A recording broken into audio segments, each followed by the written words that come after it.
কুরআনুল কারীমের মধ্যে প্রায় 10 থেকে 15টি উপকারের কথা বলা হয়েছে। এটা হলো দুনিয়ার কল্যাণ। কোন জায়গার কল্যাণ? কোন জায়গার? দুনিয়ার কল্যাণ। ঠিক তেমনি ভাবে সূরাতুন নূহের মধ্যে আল্লাহ বলতেছেন, ফাকুলতুস্তাগফিরু রাব্বাকুম ইন্নাহু কানা গফফারা।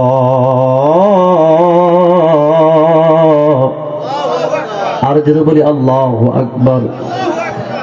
আল্লাহ সুবহানাহু ওয়া তাআলা কুরআনুল কারীমের সূরাতুন নূহের 10 নম্বর আয়াতে কারিমার মধ্যে বলতেছেন, ফাকুলতু, আমি বলছি ইস্তিগফারু রাব্বাকুম, তোমরা তোমার রবের নিকট ইস্তিগফার পড়ো, ক্ষমা পড়ো। কার কাছে? যদি বলেন কার কাছে? আল্লাহ বলতেছেন তোমরা তোমাদের রবের নিকট ক্ষমা প্রার্থনা করো, মাপ চাও, তাহলে কি হবে? তিনি হলেন মহান পরম ক্ষমাশীল। জোরে বলি সুবহানাল্লাহ। এইটা হলো 1 নাম্বার পুরস্কার। কয় নাম্বার? ইস্তিগফার পড়লে প্রথমে আপনি যত বেশি ইস্তিগফার পড়বেন তত বেশি পড়ার কারণে ক্ষমা করবেন কে? জোরে বলেন কে ক্ষমা করবেন?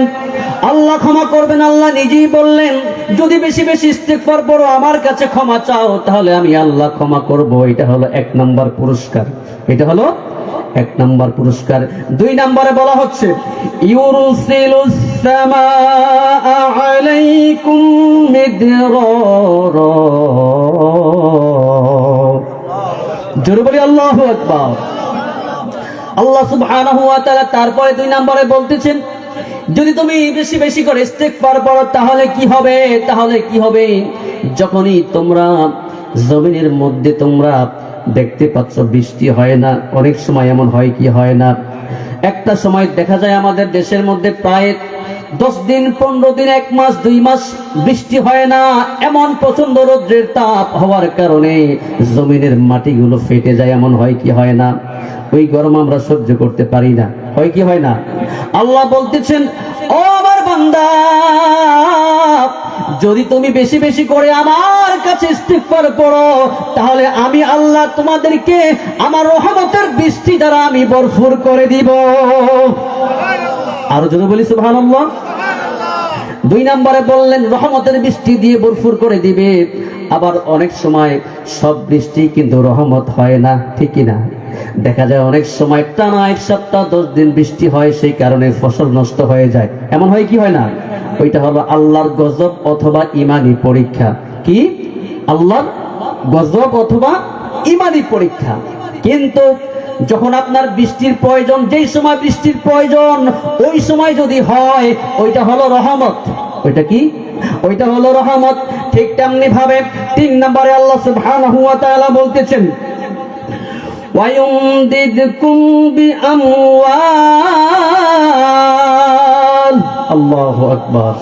আল্লাহ সুবহানাহু ওয়া তাআলা তারপরে বলতেছেন ও আমার বান্দা, ও আমার বান্দি, তুমি যদি বেশি বেশি করে ইস্তিগফার পড়ো তাহলে কি হবে? তাহলে আমি আল্লাহ সুবহানাহু ওয়া তাআলা তোমাদেরকে হালাল সম্পদের রিজিকের ব্যবস্থা করে দিব। চিৎকার দিয়ে বলি সুবহানাল্লাহ। আর যদি বলি সুবহানাল্লাহ। হালাল রিজিক চাই না হারাম রিজিক চাই? কোনটা চাই? এখন তো আমাদের সমাজে, আমাদের দেশে হালাল হারামের কোনো ভেদাভেদ নাই, ঠিক কি না?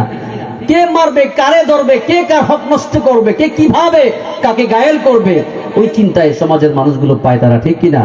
এগুলো থেকে আমাদের ফিরে আসতে হবে। আপনি যদি বেশি বেশি করে ইস্তিগফার করেন, আপনার কলব যদি পরিষ্কার থাকে, আপনার যদি নেক নিয়ত থাকে, তাহলে আল্লাহর জাতের কসম করে বলছি আপনার নেক নিয়ত হওয়ার কারণে, পরিশুদ্ধ কলব হওয়ার কারণে, ইস্তিগফার বেশি বেশি পড়ার কারণে আল্লাহ আপনাকে হালাল রিজিকের ব্যবস্থা করে দিবেন। চিৎকার দিয়ে বলি সুবহানাল্লাহ।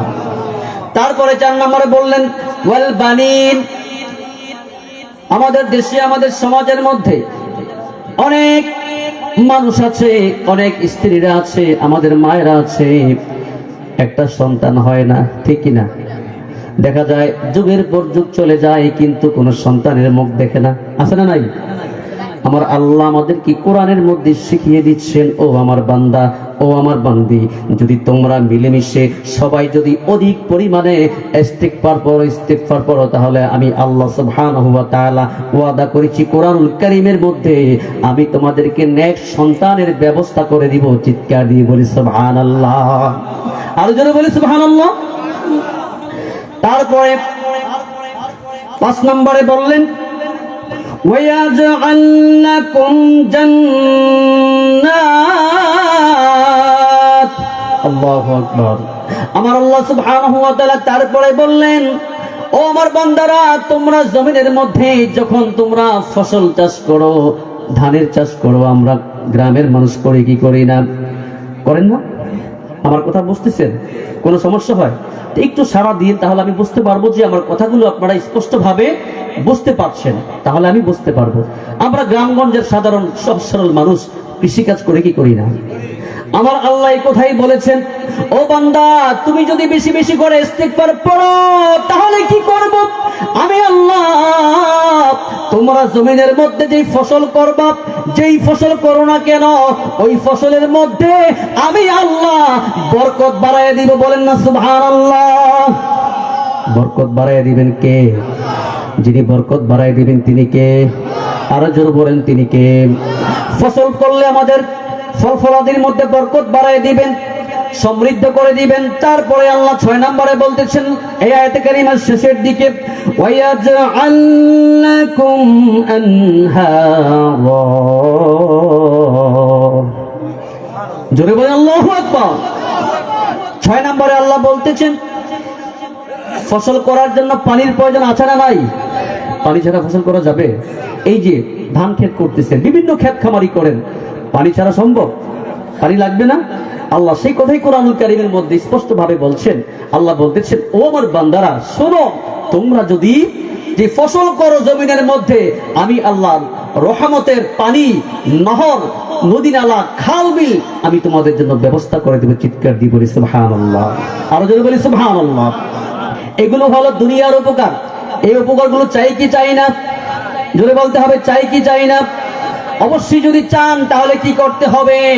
যখনই আপনি হাটে ঘাটে, যখনই আপনি একমাত্র নাপাক ছাড়া, মানে বাথরুম টয়লেট ছাড়া এবং স্ত্রীর কাছে একাকিত্ব ভাবে যাওয়া ছাড়া, হারাম সময়গুলো ছাড়া, নিষিদ্ধ সময়গুলো ছাড়া বাকি সময় চলাফেরা করতেছেন, মনে মনে পড়বেন আস্তাগফিরুল্লাহ, আস্তাগফিরুল্লাহ পড়তে পারবেন কি? পারবেন তো ইনশাআল্লাহ? পারবেন তো ইনশাআল্লাহ?